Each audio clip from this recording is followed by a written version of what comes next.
first we must start and acknowledge there's plenty of scriptures that say you should love the foreigner because you were once strangers in Egypt.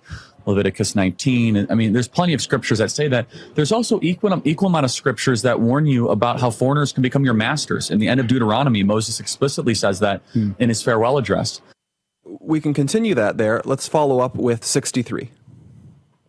The warning in the later parts of Deuteronomy, where Moses is giving his farewell address, and he warns the people of Israel before they enter the land of milk and honey, hey, be careful of foreigners in the land because they will soon be your masters if you have too many of them, if they multiply. It's a very interesting teaching. Yes, it is. Right? And that cautionary tale is not usually talked about in churches. Usually it's all about open borders and all this. Yes. Not compassion. Not the equally caution that Moses gave to the chosen people before going into Israel.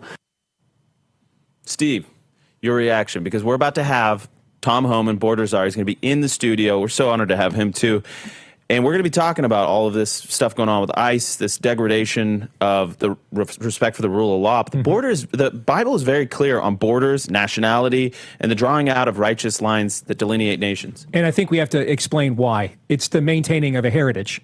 So as the Second Temple period begins and Zerubbabel goes back to rebuild the temple and Nehemiah and Ezra are now helping to rebuild the walls and dedicate the temple, Nehemiah finds out that they've gone back to allowing foreigners into the covenant, into the temple. They're doing all the same mistakes they did before, which is what led them to go down in the valley of Ben Hinnom, or Topeth, which is a Hebrew word for hell, and throw their babies into the fire to Moloch. All right. And so how does Nehemiah respond?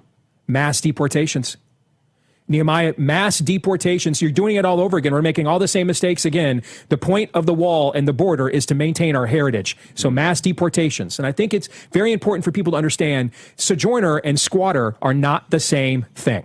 And often they get conflated. And what you're being sold is that you have to give squatters' rights to illegal aliens. And no, you don't. You have every right biblically to protect your heritage, particularly one that is based in the providential nature such as ours.